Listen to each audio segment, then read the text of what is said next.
This is the Fox 5 Rebzone Sports Show.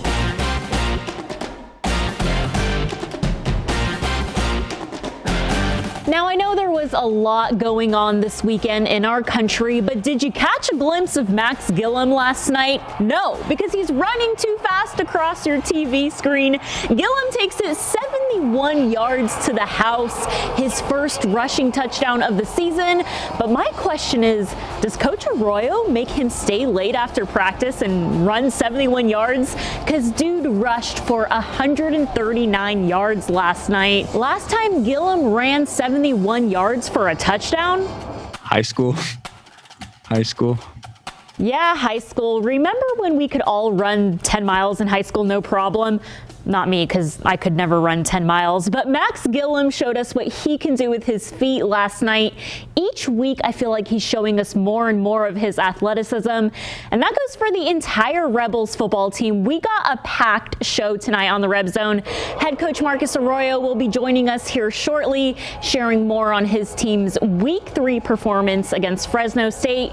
Former UNLV quarterback and color commentator for the UNLV radio broadcast, Caleb Herring, is joining the show tonight. He'll be breaking down key plays of last night's game that led to the Rebels' third straight loss this season. And I got the inside scoop on everything you Rebels fans need to know about the new merch dropping this November. Exciting things coming to campus now that the Raiders image is UNLV's new official merchandise vendor. Game changer. Okay, let's take a look at UNLV's Week 3 matchup against the Bulldogs. Out to Allegiant Stadium we go. Back-to-back weekends of 2,000 fans in their $1.84 billion new home. Ever owned a home that cost $1.84 billion? Me neither. Bulldogs quarterback Jake Haener shows us that he can move last night. 54-yard touchdown run. The redshirt junior is flexing early. Bulldogs would miss the extra point and take a 6-0 lead. Later in the first, Max Gillum would get his third consecutive start this season. Passes it to Kyle Williams. Okay, freshman, take it to the 5-yard line. That would set up Chuck Wagon on 3rd and goal at the 2-yard line. His first touchdown of the season in Week 3. And we got a shootout at Allegiant Stadium, 7-6. Rebels take the lead. Okay, gotta shout out the Rebels defense in the first half. Y'all went off. Jacoby Windman and Adam Plant Jr. combining for 4 sacks last night. But the Rebels defense couldn't slow down the Bulldogs' Ronnie Rivers. Dude had 4 touchdowns last night. 4.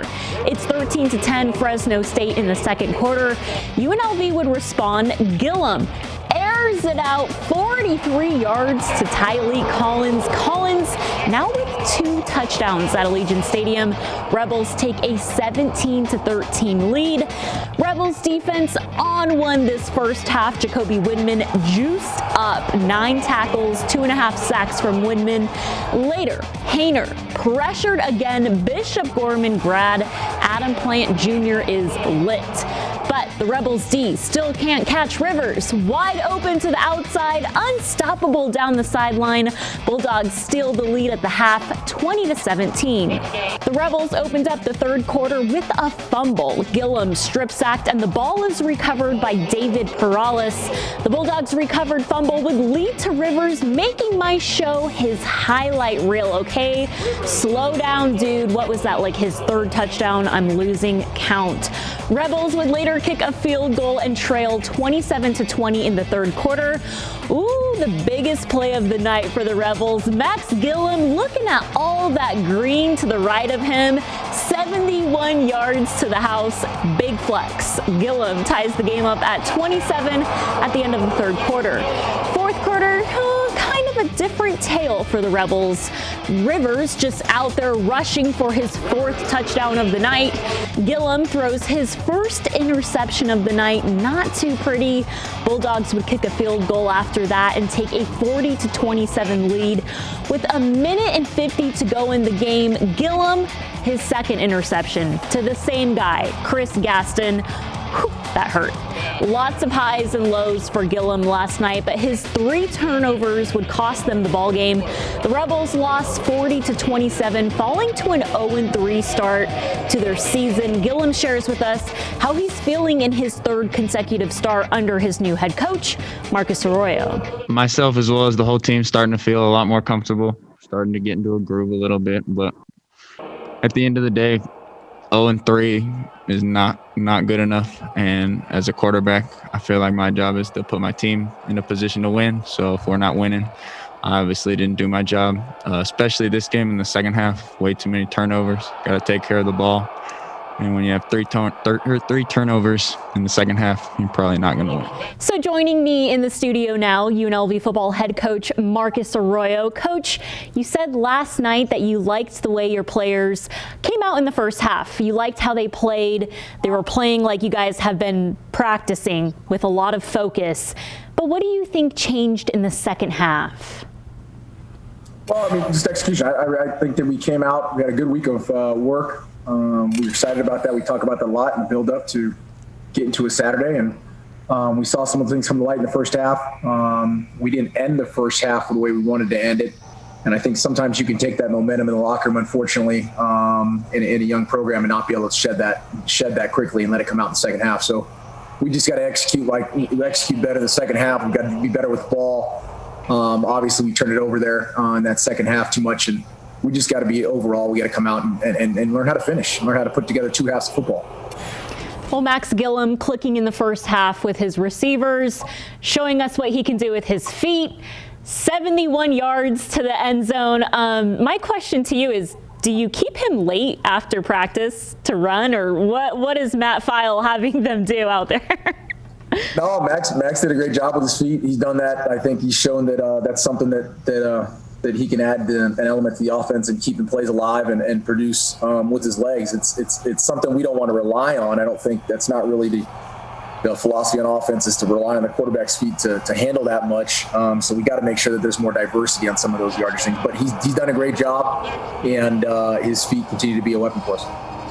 Well, his 3 turnovers in the second half, 2 interceptions late in the fourth quarter, crucial, cost you guys the ball game. What did you tell him maybe on the sidelines or after the game, or what are you going to address tonight to your team in your meeting, just how important it is to take care of the ball? Well, I mean, it's one of the premier keys to victory in this game is taking care of the football and ball security. I think it's something that, as a young program, you have to really stress. We've done a good job of it thus far of taking care of the football. And unfortunately, there was some instances last night where Max pressed a little bit. He's a smart kid. I think he sees where, we're going to work through those things, and we've got to get better because you can't have those type of mistakes and be able to overcome them, especially late in a game like that versus anybody. And I'm sure he'll learn from it. We've got to make sure that doesn't happen again because, again, it's hard to overcome those. Coach, how badly do you want your first win with the Rebels? I think we all want. We all want to win. I think we're all ultra competitors. I know. Me and the staff in the program, the expectations that we have are at a premium, and we don't want to compromise those. And I think that if you want to win, you got to do the things that win. It's not going to happen. There's no secrets to it. There's no secret sauce. There's no magic plays. It's a bunch of guys who have fanatical effort, who do all the little things right, run a bunch of little brilliant details, and then it usually formulates to a good byproduct. So we got to go ahead and take care of those things, and we'll all be fired up. You're watching the Fox 5 Rebzone Sports Show.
This is the Fox 5 Rebzone Sports Show.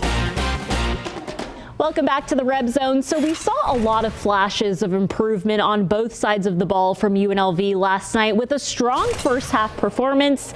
Max Gillum clicking with his receivers, showing us what he can do with his feet. The second half was a different tale, and to break down some of the key plays from last night, we bring in Caleb Herring, former UNLV quarterback and color commentator for UNLV Broadcast Radio. Caleb, you looking good on here in Rebzone. Not too bad, right?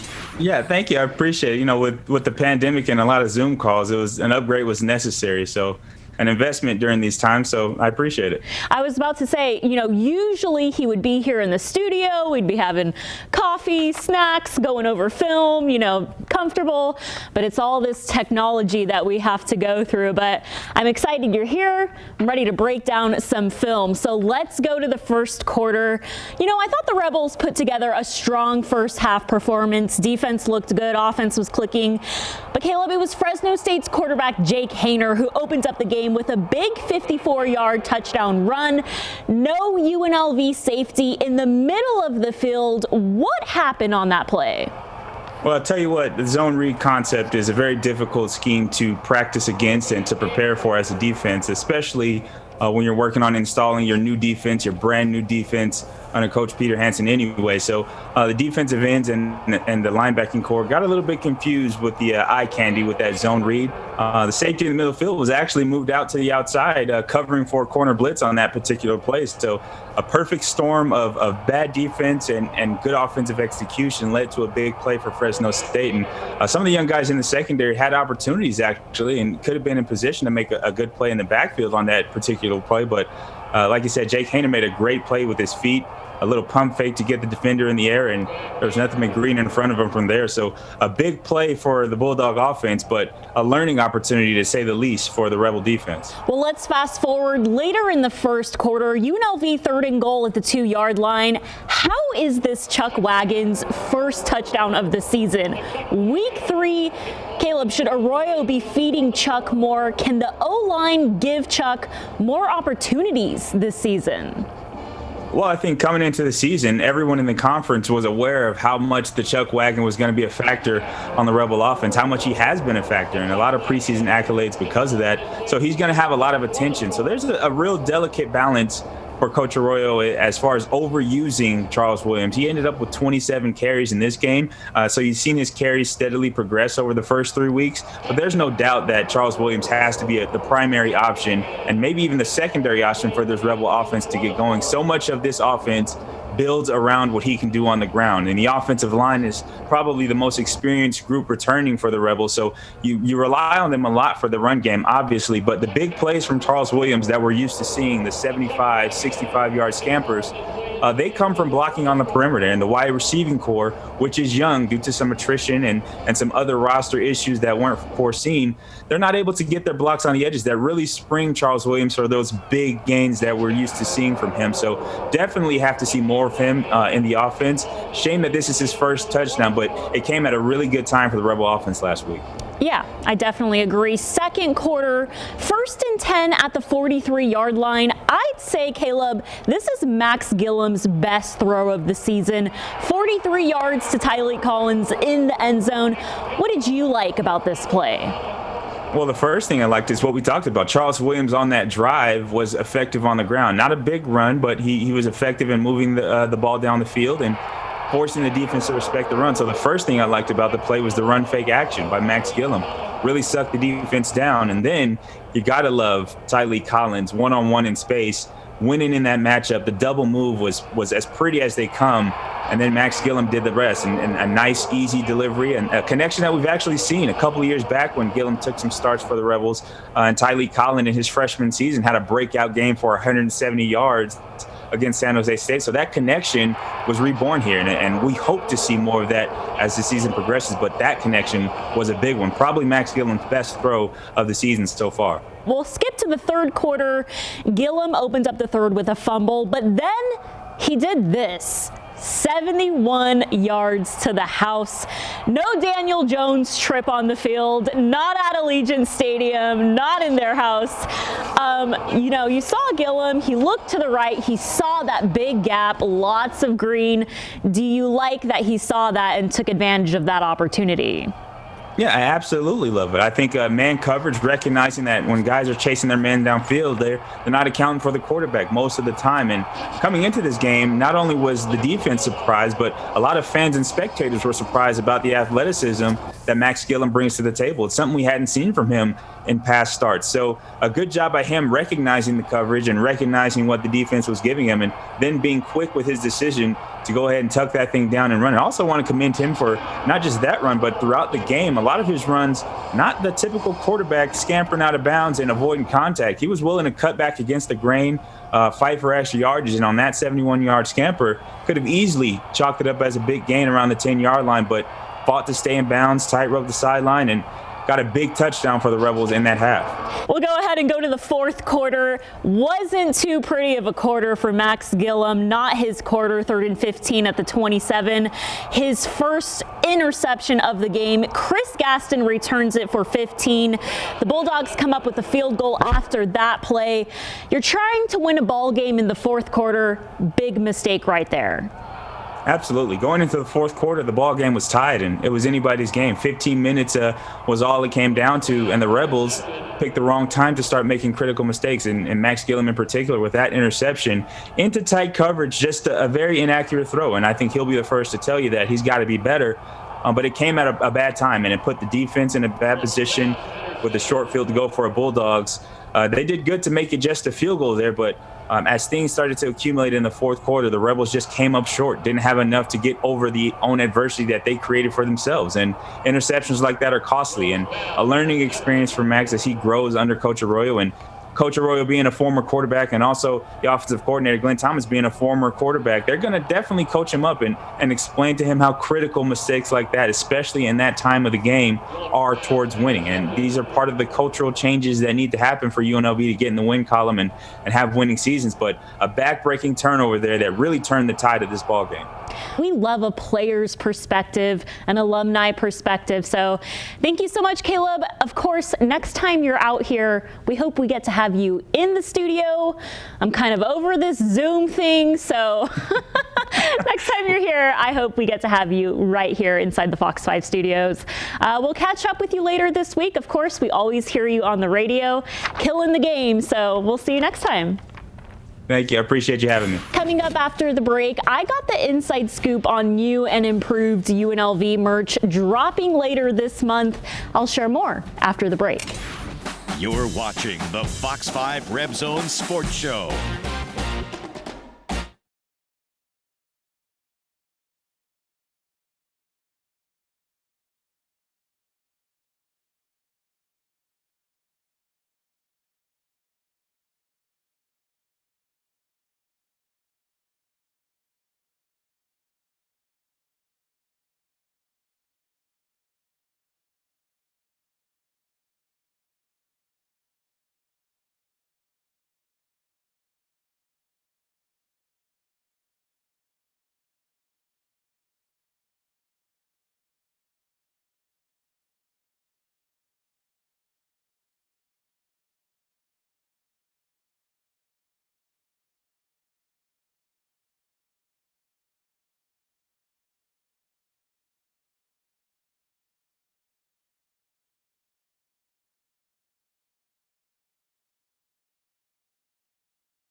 This is the Fox 5 Rebzone Sports Show. New stadium, new football coach, new football uniforms. How about some new merch for you fans so you can look good inside Allegiant Stadium? We'll expect to see some new and improved UNLV gear rolling out the day after Thanksgiving, Black Friday. Pretty good, right? When UNLV hosts Wyoming at Allegiant Stadium, UNLV broke some big news this week. The Raider image will now be the Rebels' new official merchandise vendor, which means UNLV will be selling gear at Allegiant Stadium inside 2 retail shops, along with 6 kiosks spread throughout the 100 level at Allegiant Stadium. The Raider image will also be replacing the Barnes & Noble store on campus. UNLV Senior Associate Athletics Director John Gladchuck shares more on what UNLV fans can expect to see. You will see, in my mind at least, unprecedented access to gear on campus and through our e-commerce domain. You will see an unprecedented amount of high-level, elite product. Again, we have a great partnership with Nike. We've heard our fans, they want to see more Nike gear. They want to have access to premium Nike products. So we've heard that. We're going to deliver on that front. We'll have personalization. We'll have sports-specific merchandise. We'll have greater coverage. You will not just see merchandise at Allegiant Stadium. You will see merchandise in the Thomas and Mack.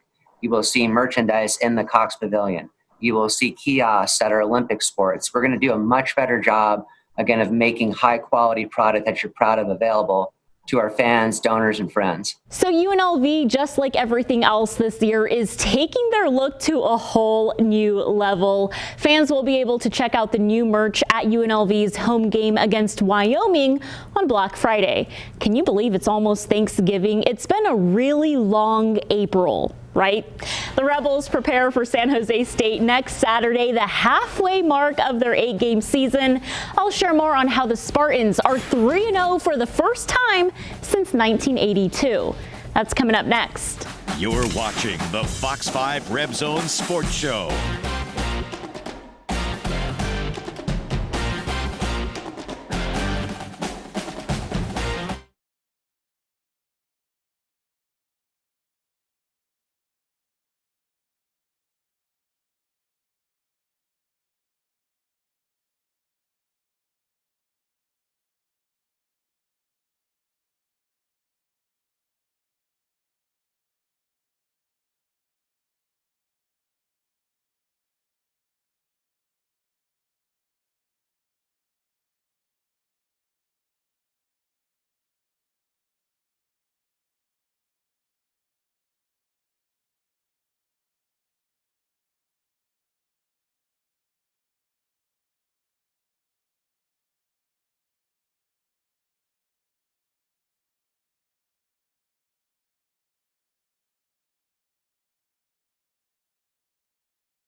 This is the Fox 5 Rebzone Sports Show.